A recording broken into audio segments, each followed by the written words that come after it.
Hello to everybody. I don't speak Italian, I'm sorry, so I will speak English. Not Hungarian, at least. I'm very happy to be here in Verona today, in the beautiful city of love, in the city of Romeo and Juliet. I think the best place to organize this year's World Congress of Families. I am happy to be here. I'm happy to come here, even if it was not easy to reach this building today. I come from Budapest, from Hungary. I represent the government and the governing party of Prime Minister Viktor Orbán, a leader that not only speaks about family values, but also acts in favor of families.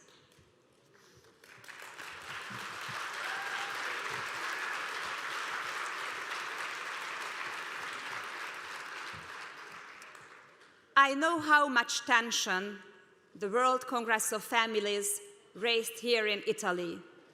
I see the newspapers, I see the media, I see that so many people got angry because of this conference. Don't be angry. We are happy to be here all. And I think and I see that the so-called liberal media cannot accept, not only the media, but liberal people, left liberal people, cannot accept that somebody doesn't think the same way as they do. Now, liberals are the people who don't accept if you don't think exactly the same way than they do.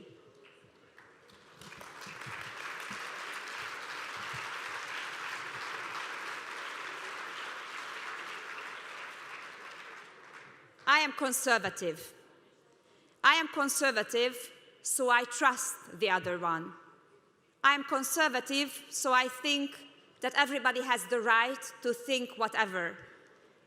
I am conservative, so I think that we have the right to speak out for what we take for important, what we take for true. And I also give the others the right to do so. So let's be conservatives and let's respect the other one by letting him or her say whatever he or she wants to.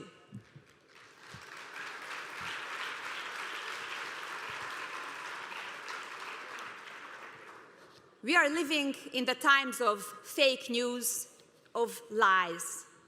Just let me tell you a story. Just today, at a Hungarian website, they wrote a long article about my speech.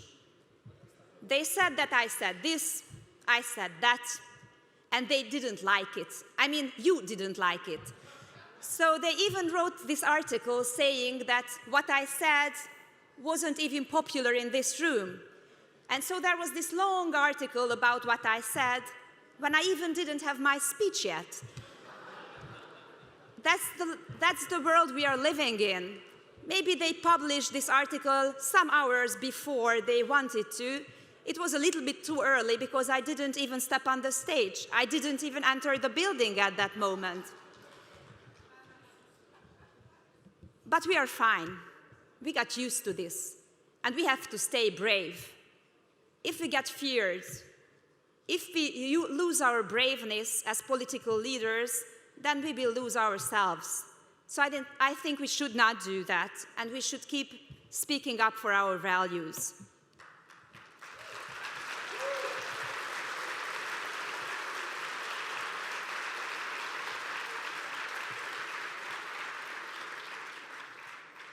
I am a Minister of State for Family and Youth in Hungary. I have been doing this job for 5 years now. I am also Vice President of our party, Fidesz. But above all, I am a mother. I am a mother of 3 children.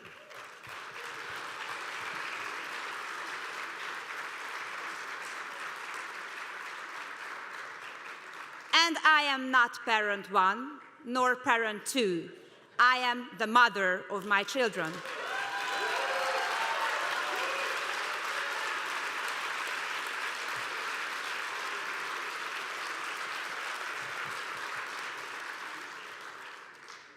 I am even a working mother, a quite much working mother.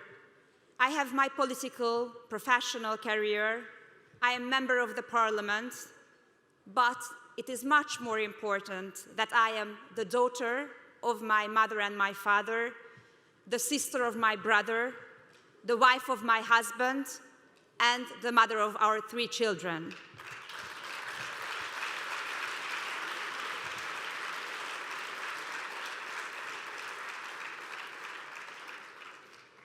I have never been a feminist.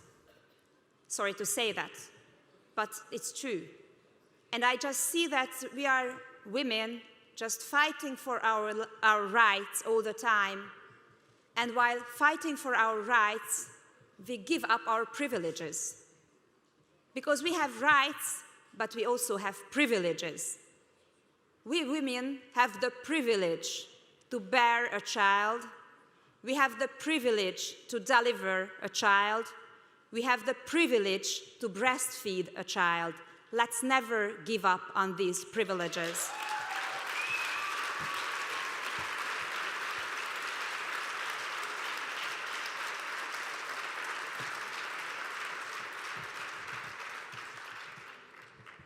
I come from Hungary. I represent the Hungarian government. And Hungary is a family-friendly country. We have a new constitution since 2011. And imagine that in 2011, just 8 years ago, we put in our constitution that marriage is the union of one man and one woman.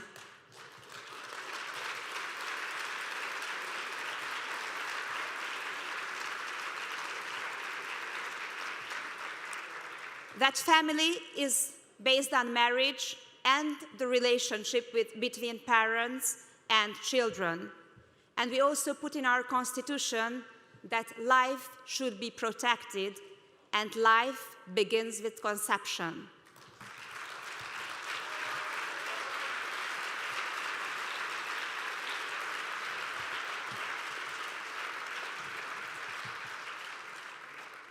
Hungarian people love children. So do Italian people. Italian people also love children. Young Hungarians and young Italians want to have a family. Young Hungarians and young Italians want to get married and want to have children. But what happens? In Italy, the number of marriages dropped by 12% in the last years. The number of divorces, it raised by almost 70% in the last years. And the so-called fertility rate, it also dropped by 10%. So I think that actually, for a long while, Italian politicians, leaders, just left the Italian people. They abandoned the Italian people. They didn't help the Italian young people to have a family, to have children, and to raise children.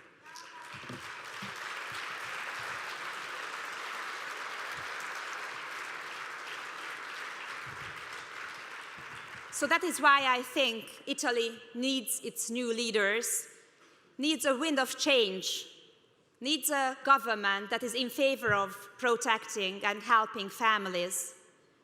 I see just your Minister for Family being arrived. Hello, Mr. Fontana.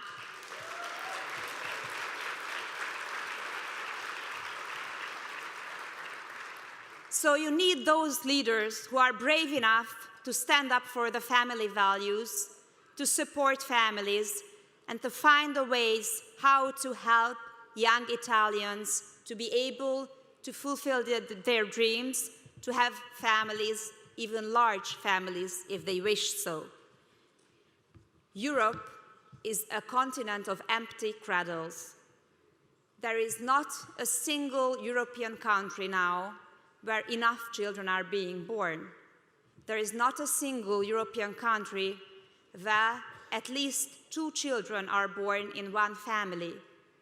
So that means that we are giving up on ourselves.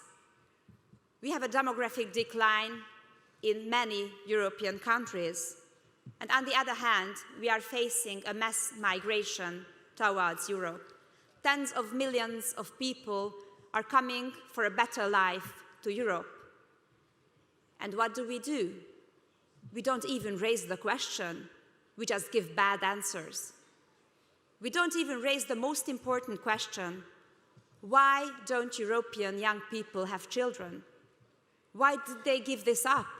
How can we help our young Europeans? How can we help the young Hungarians and the young Italians, the young Europeans to be able to have children? Instead, what do? We import people from the outside. We just support mass migration as the continent, as Europe, instead of helping our own people to be able to have children, to be able to have families.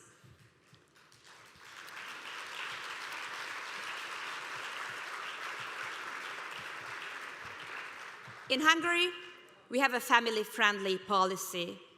We have a family-friendly tax system.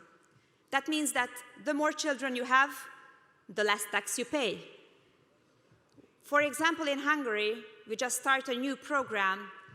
If you are a young couple and you get married, you can have 35,000 euros as a credit with no interest rate. You start to pay it back, but if the first child comes, then you don't have to pay for 3 years. When the second child comes, again, you don't have to pay for 3 years, and we just decrease the credit by 30%. If the third child comes, you don't have to pay back anything anymore.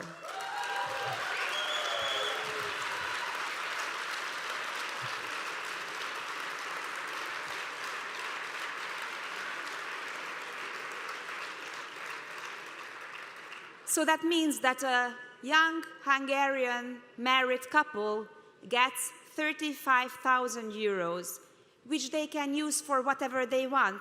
Because we are conservatives, we let people to decide on their lives ourselves.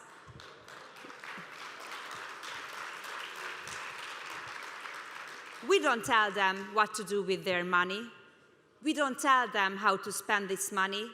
They can do with this money whatever they want. Plus, they can get 35,000 euros non-reimbursable, so they don't have to pay it back ever if they buy or build a new house or a new flat.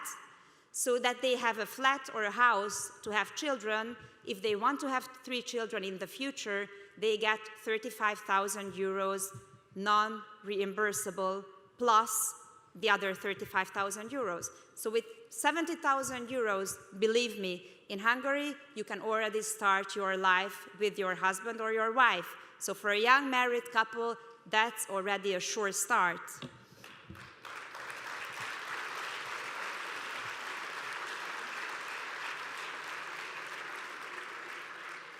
Very importantly, in Hungary, all the family subsidies are already eligible. I mean, the parents are already eligible when the mother is after the first trimester.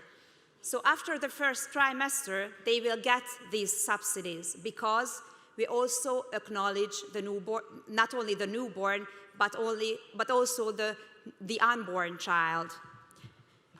And from the 1st of January next year, even grandparents can stay at home with the grandchildren. If the mother and the father works, then the grandma or the grandpa can stay at home with the grandchildren. I was lucky enough in my life, and I always thank God for this, that each and every day I could meet all 4 of my grandparents. I would never give this for anything. And we should give this possibility for the children of today as well. So we let grandparents to be at home with the children, the grandchildren from the 1st of January. And the last new incentive I would like to mention to you is that from the 1st of January next year, mothers who gave birth to 4 children or also adopted 4 children and raised 4 children don't have to pay any personal income taxes ever in their lives.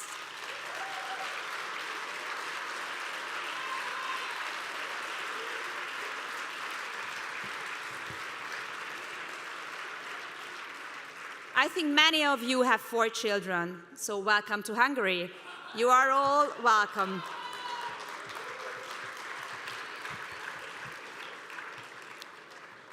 So what we see now in Europe, that Europe is committing a slow suicide.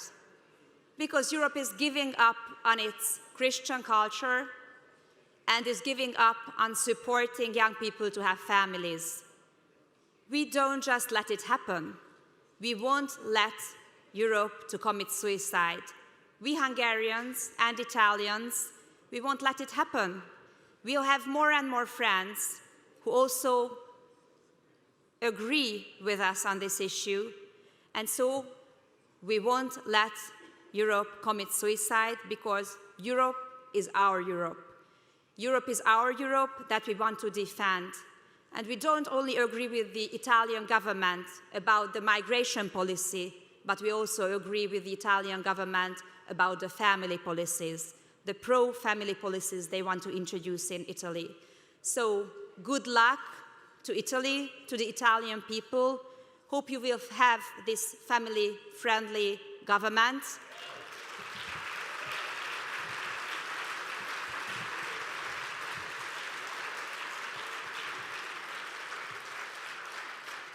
And I very much hope that together we can change Europe in a good sense. Thank you so much for your attention.